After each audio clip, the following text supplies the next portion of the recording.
The gunshot had been echoing in Clyde Hargrove's ears for 3 days now. Not real gunfire. The memory of it, chasing him west toward the Colorado River where he hoped to wash the guilt from his hands. His horse picked its way carefully down the rocky slope toward the water, steam rising from the natural hot springs that fed into the main current. Clyde had heard about these springs from other riders. Apache territory, they'd warned. Dangerous, but danger felt like exactly what he deserved. The splashing sounds reached him before he saw them. 3 women in the water, their dark hair spread like ink across the surface. The youngest one noticed him first, her eyes meeting his across the distance with a directness that made his chest tighten. She should have screamed, should have called for help or ducked beneath the water. Instead, she tilted her head and studied him with the kind of look that made a man forget how to breathe properly. "Lost?" she called out in clear English, her voice carrying a challenge that sent heat up his neck. The older woman, clearly their leader, placed a protective hand on the youngest one's shoulder. "Ayanna, don't." But her eyes never left Clyde's face, measuring him in a way that made him feel exposed, despite being fully clothed. The third woman, somewhere between the others in age, moved through the water with the fluid grace of someone who knew how to handle herself in a fight. "He's alone," she observed, and something in her tone suggested this was significant. Clyde raised his hand slowly, showing he was unarmed. "I didn't mean to. I can leave." "Can you?" the youngest, Ayanna, asked, and there was something in her voice that made him look closer at her face. A bruise along her jawline. Fresh. Recent. Behind her, he noticed now what he'd missed before. Torn clothing on the rocks. Signs of a hasty departure. "They're still following us," the middle woman said quietly to the others, but loud enough for Clyde to hear. 3 hours behind, maybe less. Ayanna's eyes found his again, and this time he saw it. Not just defiance, but fear carefully controlled. "So, Cowboy," she said, water lapping around her shoulders, "are you the kind of man who rides away from trouble, or toward it?" The choice hung in the air between them like smoke. 3 days of riding hard had worn Clyde down to bone and regret. The image of that homesteader's face wouldn't leave him alone. The way the man's eyes had widened when Clyde's boss ordered the eviction. The way those same eyes had gone empty when the man reached for his rifle and Clyde's partner put him down. Self-defense, they'd called it. Legal, they'd said. But Clyde knew better. They'd pushed that family too far, and now a woman was a widow, and 2 children had no father. The hot springs appeared like a gift from a merciful God. Steam rose from the natural pools that fed into the main river, and Clyde's horse snorted with relief at the smell of water. He'd heard about these springs from traders, Apache land, they'd warned, but the spring belonged to no one and everyone. That's when he heard the voices, soft laughter echoing off the canyon walls. Clyde dismounted quietly, leading his horse behind a cluster of mesquite. Through the brush he saw them, 3 women enjoying the warm water in complete privacy. Their clothes lay folded on dry rocks nearby, along with what looked like hastily packed belongings. He should leave. A decent man would turn around and ride away without a sound. But then he noticed the torn fabric, the hurried way their possessions were scattered, and the way the oldest one kept glancing toward the canyon mouth, as if expecting unwelcome company. The youngest woman turned suddenly, her dark eyes finding his hiding spot with unnerving accuracy. Instead of alarm, her lips curved into something between a smile and a challenge. "Planning to watch all day, Cowboy? Or do you have something useful to contribute?" Heat flooded Clyde's face. He stepped out from behind the mesquite, hands raised. "Ma'am, I didn't mean to intrude. I was just watering my horse." "Were you now?" She moved through the water with confident grace, seemingly unbothered by her state of undress. "And I suppose you always water your horse from behind the bushes?" The middle woman spoke sharply in Apache to her companion, but the youngest, who couldn't be more than 20, simply shrugged. "He's already seen us, Senna. Might as well find out what kind of man he is." The oldest, clearly their leader, studied Clyde with calculating eyes. "You're running from something," she said. It wasn't a question. "Aren't we all?" Clyde replied, surprised by his own honesty. "Some of us are running toward something," the youngest said, her gaze lingering on his face in a way that made his mouth go dry. "Question is, what are you looking for out here, besides privacy for your guilt?" Before Clyde could answer, a sound drifted down the canyon. Hoofbeats. Multiple riders moving fast. The women's playful confidence vanished instantly. "Kira," the leader hissed. "Get out. Now." But it was already too late. The riders burst into the clearing like a storm of dust and leather.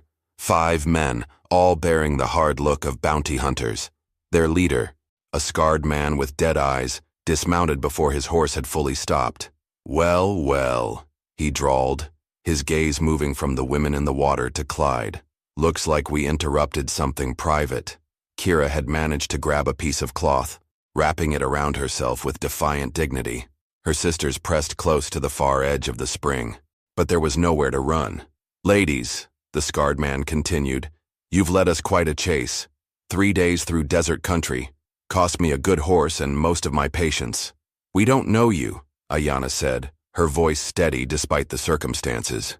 The man laughed, a sound like grinding stone. "Oh, but I know you. Kira, Senna, and Ayanna of the Chiricahua band.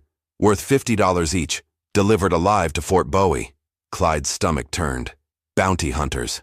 "Smart man," the leader said, finally acknowledging him. "Question is, are you part of this, or just an unlucky witness?" The weight of his rifle felt heavy against Clyde's back. But he was outnumbered 5 to 1.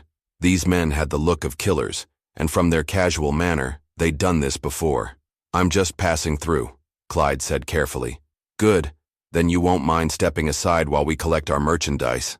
Kira's eyes found his across the water. No pleading, no begging. Just a look that seemed to say, "This is who you are. Show me." The memory of the homesteader's face flashed in Clyde's mind.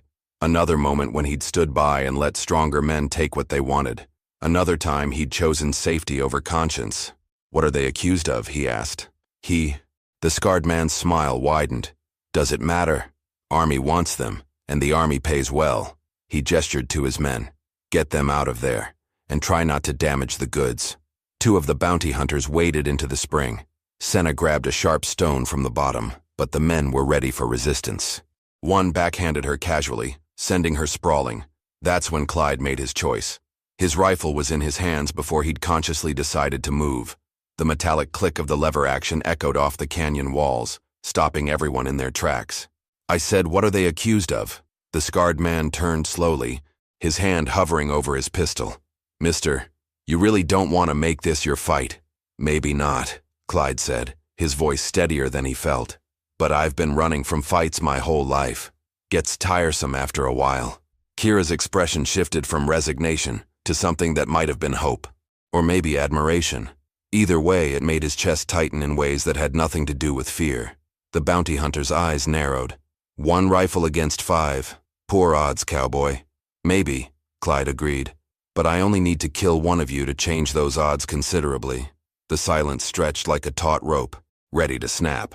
The scarred bounty hunter's hand inched toward his pistol. "You know what your problem is, cowboy? You don't understand the situation." "Enlighten me," Clyde said, keeping his rifle trained on the man's chest. "These 3 killed a cavalry patrol, ambushed 6 good soldiers and left them to rot in the desert sun." The bounty hunter's smile was cruel. "Still feeling heroic?" Clyde's certainty wavered. 6 soldiers dead. That changed everything. But when his eyes found Kira in the water, she shook her head almost imperceptibly. "Lying comes easy to you," she said, her voice carrying across the spring with quiet dignity. "Must be all the practice. You calling me a liar." "Apache?" The scarred man's face darkened. "I'm calling you what you are," Kira replied. "A man who trades in human flesh for coin." Senna spoke rapidly in Apache to her sisters. Ayanna nodded, then addressed Clyde directly. "Those soldiers died of fever. We tried to help them. That's our crime, showing mercy to dying men." The bounty hunter spat in the dust. "Pretty story. Won't change the $50 on each of your heads." Clyde felt the familiar weight of doubt settling in his chest. Was he about to die for 3 women he didn't know? Women who might be killers? But then Kira moved slightly in the water, and sunlight caught the bruises along her ribs. Fresh ones, recent ones, the same pattern he'd seen on beaten prisoners and abused wives. "How'd they get those marks?" he asked quietly. The bounty hunter's silence was answer enough. "You've been hunting them for 3 days," Clyde continued, pieces falling into place. "Riding them hard. Not much food or rest for prisoners. I'd guess. Bounty says alive, not comfortable," one of the other hunters said with a laugh. Kira's eyes met Clyde's again, and this time he saw something that made his breath catch. Not just gratitude, but recognition. She saw the same struggle in him that he saw in her, the weight of choices that couldn't be taken back. "Tell you what, Cowboy," the scarred man said. "Lower that rifle and ride away. We'll even let you keep whatever you saw here private. No one needs to know you are enjoying the view." Heat flared in Clyde's chest at the implication. The casual way these men spoke about the women as if they were cattle to be herded and sold. "Counteroffer," Clyde said. "You mount up and ride out, leave the women be." "Can't do that. Money's too good. Then we have a problem." The tension stretched tighter. Clyde's finger rested on the trigger, his shoulder aching from holding the rifle steady. 5 against 1. The mathematics of it were brutal. That's when Kira did something that changed everything. She stood up in the water, not to flee or hide, but to step closer to Clyde's position. Water streamed from her hair, and her chin was raised in defiance that took his breath away. "If you're going to fight for us," she said quietly, "then we fight together." The bounty hunter's eyes followed Kira as she moved through the water toward shore. Her movements fluid despite the obvious pain from her injuries. Bold. Stupid, but bold. Clyde kept his rifle trained on the scarred man while tracking the others in his peripheral vision. 2 still stood by their horses. 1 had moved to flank left. Another was creeping toward the women's belongings on the rocks. "The way I see it," the leader continued, "you've got maybe 30 seconds before this goes bad for everyone. Drop the rifle and we'll make this quick." Quick for who? Kira had reached the shallows now, water lapping around her ankles. She grabbed her torn dress from the rocks, pulling it over her head with practiced efficiency. "You've been tracking us for 3 days. Seems like you enjoy the hunt more than the capture." "Girl's got a mouth on her," one of the bounty hunters said. "Be fun to shut it." Clyde's finger tightened on the trigger. "Careful." The scarred man held up a hand to his men, but his smile never wavered. "Here's what really happened, Cowboy. Since you seem interested in the truth, these 3 were with a band that hit a supply wagon, killed the drivers, stole medicine meant for Fort Bowie. Soldiers who went looking for that medicine died waiting for it." Ayanna spoke from the water. "The medicine was spoiled. Rotten. We stopped them from delivering poison to sick children." "Not your choice to make," the bounty hunter snapped. "Wasn't yours either," Kira said, now standing beside Clyde, close enough that he could feel the heat radiating from her skin, could smell the scent of water and something uniquely her. "But you took it anyway." The proximity was distracting. Clyde forced himself to focus on the men with guns instead of the woman beside him, whose presence seemed to steady his nerves and scatter them at the same time. "Last chance," the scarred man said. "Walk away." "No," Clyde said simply. The word seemed to surprise even him. All his life he'd been the man who walked away, who took the safe path, the easy choice. But looking at Kira, at the fierce pride in her dark eyes, the way she stood ready to fight despite being outnumbered and outgunned, he felt something shift inside his chest. "No," the bounty hunter repeated. "You heard me." Kira's hand brushed against his arm, so briefly it might have been accidental, but the contact sent electricity through him, and when he glanced at her, the look she gave him was worth more than all the safe choices he'd ever made. "Then you die with them," the scarred man said and went for his gun. Clyde's rifle barked first, the shot echoing off canyon walls like thunder. The bounty hunter spun and dropped, clutching his shoulder, but the others were already moving, spreading out with practiced efficiency. "The rocks!" Kira shouted, grabbing a pistol from the wounded man's belt. "High ground!" Clyde levered another round into his rifle as bullets began flying. The real fight had finally begun. Bullets cracked against the rocks above their heads as Clyde and Kira scrambled up the steep slope. Behind them, Senna and Ayanna had taken cover behind a fallen log, returning fire with stones and the few weapons they'd managed to grab. "How many rounds you got left?" Kira asked, pressing herself against the boulder beside him. Clyde checked his rifle. 8, maybe 9. 4 men still standing. Bad mathematics. A bullet sparked off the rock inches from Clyde's face, sending stone chips flying. He ducked lower, acutely aware of how close Kira was pressed against him. Even in the middle of a gunfight, her proximity sent heat through his chest. "Can you shoot?" he asked. She showed him the pistol she'd taken from the wounded bounty hunter. "Well enough, but this only has 3 rounds left." Another volley of shots echoed off the canyon walls. The bounty hunters had spread out, trying to surround their position. Smart tactics, but it would take time. "There's something you should know," Kira said quietly, reloading the pistol with practiced efficiency. "About why they really want us." Clyde levered another round into his rifle. Now's not the time for confessions. It might be the only time. Her dark eyes found his. My father was a war chief. These men, they're not just bounty hunters. They work for a man who wants to use us as bait. Bait for what? To draw my father out of the mountains. To end his resistance once and for all. The pieces clicked into place in Clyde's mind. No wonder they wanted the women alive. No wonder they'd been so persistent in their hunt. How many warriors would come for you? He asked. All of them. Kira's voice was heavy with knowledge. My father would sacrifice his entire band to save his daughters. A new sound drifted down the canyon. More hoofbeats. Clyde's stomach dropped. Reinforcements. Sounds like about 6 more riders. Kira observed, surprisingly calm. 10 against 4. Those are some truly terrible odds. She smiled at that, an expression that was equal parts grim and beautiful. I've seen worse. When? Every day since I was born, she said simply. The new riders burst into the clearing below, but something was wrong.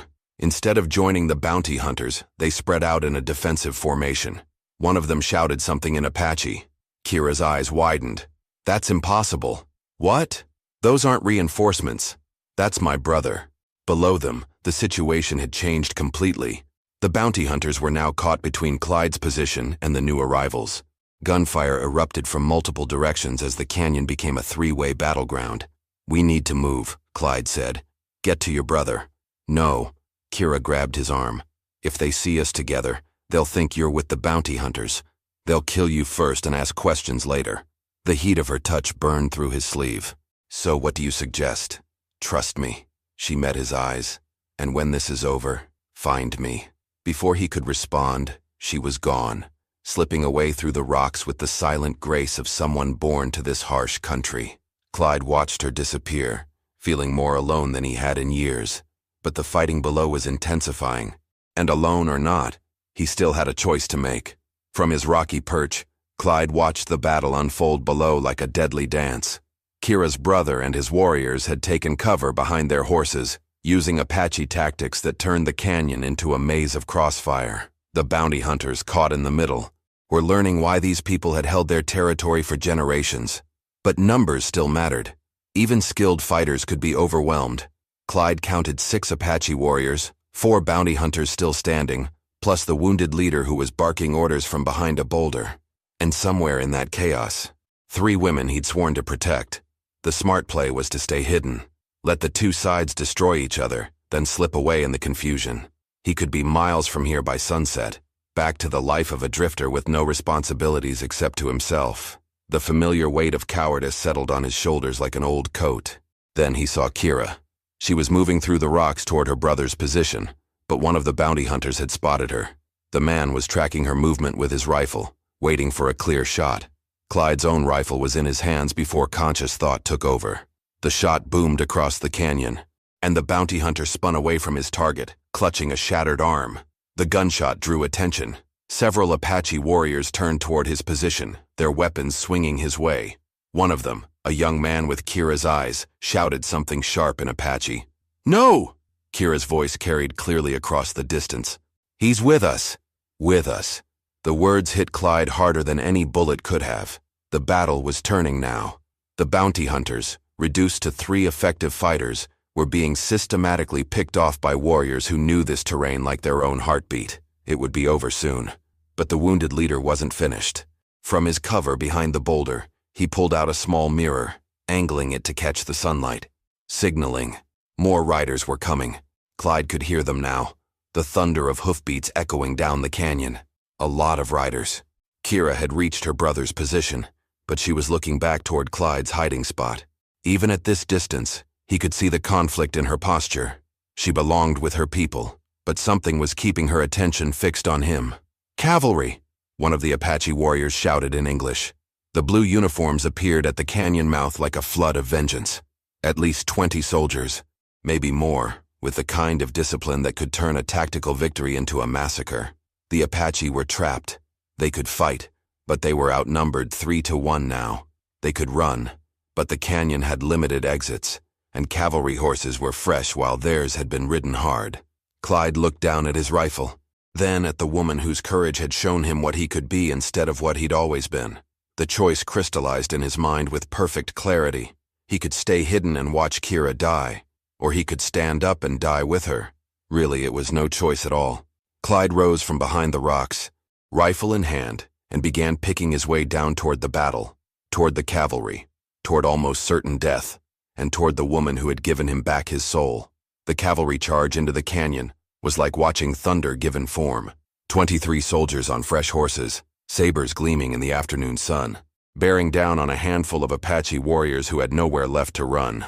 Clyde reached the canyon floor just as the first volley of rifle fire erupted from both sides.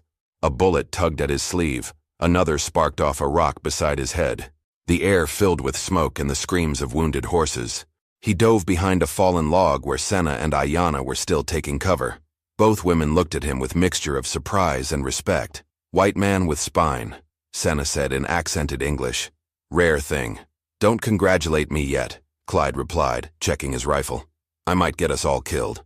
The cavalry had superior numbers and discipline, but the Apache knew how to use terrain. They'd scattered among the rocks, turning the charge into a deadly game of cat and mouse. Individual soldiers found themselves isolated, picked off by warriors who seemed to appear and disappear like smoke, but attrition favored the army. For every soldier who fell, the Apache lost ground, forced back toward the spring where the canyon walls offered no escape. Clyde spotted Kira and her brother near the water's edge, both wounded but still fighting. A cavalry sergeant was advancing on their position, pistol drawn, while they struggled to reload. Without thinking, Clyde broke cover and sprinted across open ground. The sergeant heard him coming, turned, and fired. The bullet passed so close to Clyde's ear that he felt the heat of it. Clyde's tackle sent both men tumbling into the shallow water of the spring. They fought in the shallows, grappling for the sergeant's dropped weapon. The man was bigger, stronger, but desperation gave Clyde an edge. The sergeant's fist connected with Clyde's jaw, sending stars across his vision. But as the soldier reached for his knife, Clyde managed to wrap his hands around the man's throat. They rolled deeper into the warm water, neither willing to release their hold. Clyde's lungs burned as the sergeant forced his head under the surface. Water filled his mouth, his nose. Then strong hands pulled him up, gasping and choking. Kira stood over the unconscious sergeant, holding a heavy stone she'd used to end the fight. "Even trade," she said, helping Clyde to his feet. "You saved me. I saved you." Around them, the battle was winding down. The remaining cavalry soldiers were calling for withdrawal, dragging their wounded back toward the canyon mouth. The bounty hunters were dead or fled. The Apache had won, but at a terrible cost. Kira's brother approached them, his face grim. He spoke rapidly in Apache to his sister, then turned to study Clyde with calculating eyes. "He says you fight like one of us," Kira translated. "High praise from him." "What happens now?" Clyde asked. Kira looked at her brother, then back at Clyde. Something passed between them, an understanding, a decision that would change everything. "Now," she said, "we find out if a white man can learn to live like an Apache." The question hung in the air like smoke from a dying fire. 3 months later, Clyde woke to the sound of water flowing over smooth stones. The Apache camp was stirring to life in the pre-dawn darkness, and beside him, Kira slept with the peaceful expression of someone who no longer had to run. The bounty hunters were long dead, and the cavalry had declared the women's case closed after Clyde testified about the spoiled medicine and the soldiers who died of fever, not violence. It helped that he'd been wearing a badge when he gave that testimony. Deputy Marshal Clyde Hargrove, appointed by a territorial judge who valued men willing to stand up for justice. But the real changes ran deeper than any official title. Clyde had learned to track silently through pine forest, to read weather patterns and cloud formations, to speak enough Apache to make Ayana laugh at his pronunciation. More importantly, he'd learned what it meant to belong to something larger than his own survival. Kira stirred beside him, her dark eyes opening to meet his in the growing light. 3 months of sharing blankets and quiet conversations had taught him that her beauty was only the surface of something far more precious. "Regrets?" she asked softly, the question that had become their morning ritual. "About leaving the old life behind?" Clyde considered it honestly. "No." "About taking so long to find the courage?" "Every day." She smiled and traced a finger along the scar on his jaw where the cavalry sergeant had marked him. "That day at the spring, what made you stay?" It was the first time she'd asked directly. Clyde thought back to that moment, seeing her standing in the water, defiant and beautiful, and absolutely unbreakable. "You did," he said simply, "the way you looked at me like I could be better than I was." "And are you?" Instead of answering with words, Clyde pulled her closer, kissing her with the kind of tenderness that came from having something worth losing. When they broke apart, her smile told him everything he needed to know about the man he'd become.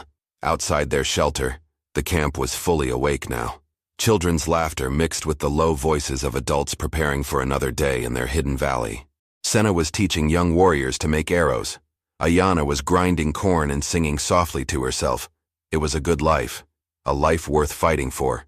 As they walked hand in hand toward the cooking fires, Kira squeezed his fingers gently. "Strange to think it all started because you needed water for your horse."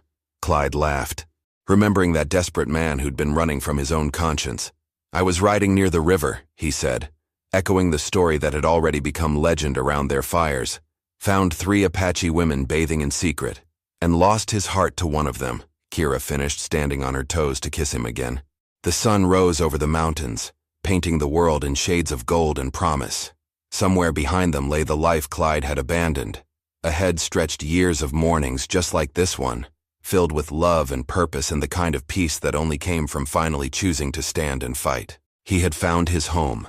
If you enjoyed this story, click the video on your screen now to watch another unforgettable tale where destiny and courage collide in ways you never expected. Don't forget to subscribe and consider a super chat to help us keep bringing you more stories like these. Your support means everything to us.